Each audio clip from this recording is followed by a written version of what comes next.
Hello traders everywhere, Jeremy Lutz coming from the digital studios of Market Club. And once again on Friday, the stock market fell, closing out another losing week and continuing its rough start to 2022.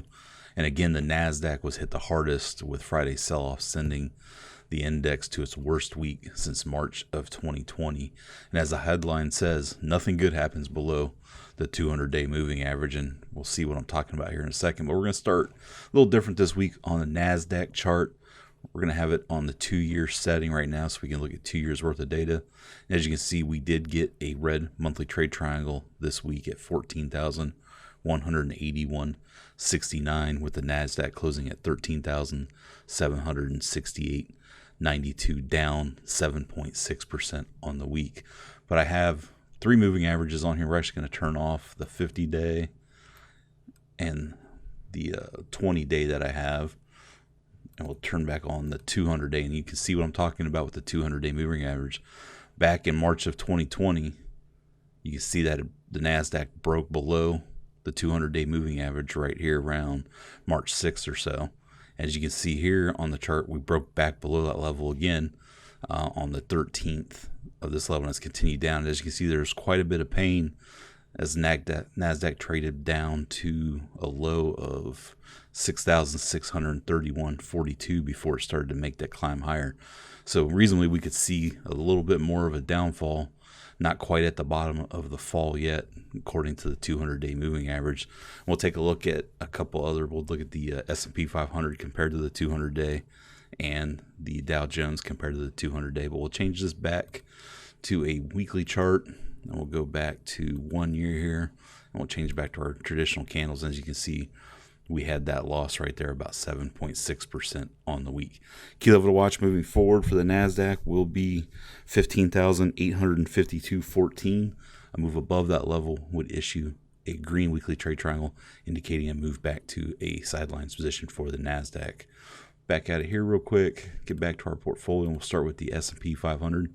So you can see on a weekly level, down 5.68%, triggering a red weekly trade triangle at 4,582.24, indicating that we are now in a sidelines position for the S&P 500 with a chart analysis score of -70. Key level to watch will be 4,818.62.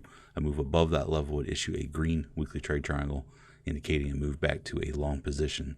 So we'll take a look at the daily chart here, and we'll back it out to the 2-year, and we'll put that moving average back on. As you see, Nasdaq back in the same March time frame fell below it, traded considerably lower. Right now we're sitting right on the 200-day, so we're going to have to watch this in the next coming weeks for the S&P 500 to see if we're going to get that significant move lower to match the Nasdaq.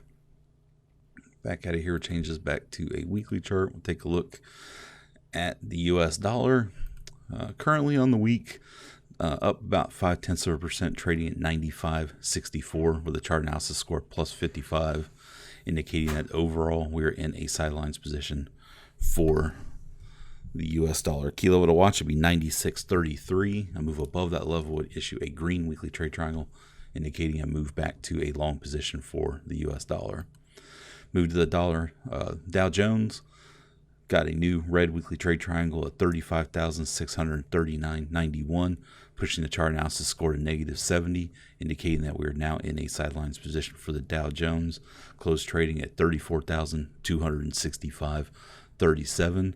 And our key level to watch would be 36,952.65. A move above that level would issue a green weekly trade triangle, indicating a move back to a long position for the Dow. Changes back to a daily chart. We'll take a look at that 200-day moving average. Put it on the chart here. Again, same move happened a little earlier for the Dow in February as it dropped down. Tested it a couple times there, but it has fallen below. We're now a couple days into that move, trading below the 200-day moving average. So I have to see if that momentum continues lower for the Dow Jones to match up with the Nasdaq. As again, like I said, usually nothing good happens below that level. So we'll have to see if we're in for more of a correction moving forward.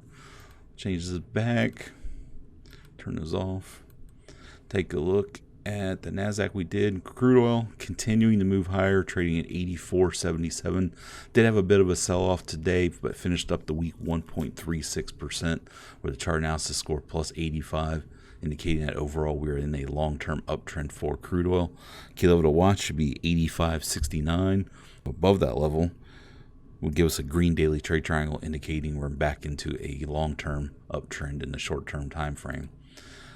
Gold continuing to move higher, having a second week of gains, trading at 1,833.60, up about 0.9% on the week, with a chart analysis score plus 90, indicating that overall we are in a long-term uptrend for gold. Key level to watch should be 1,828.40. Move below that level would issue a red daily trade triangle, or indicating a move to a sidelines position in the short-term time frame for gold. Back it out and take a look at Bitcoin coming under more pressure, and overall down 15% on the week, trading at 36,324.48, with a chart analysis score negative 85, indicating that we're in a long-term downtrend for Bitcoin. Key level to watch should be 47,989.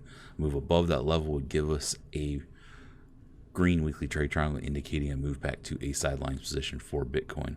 With that, every success. Have a great weekend. Back next week with a market update.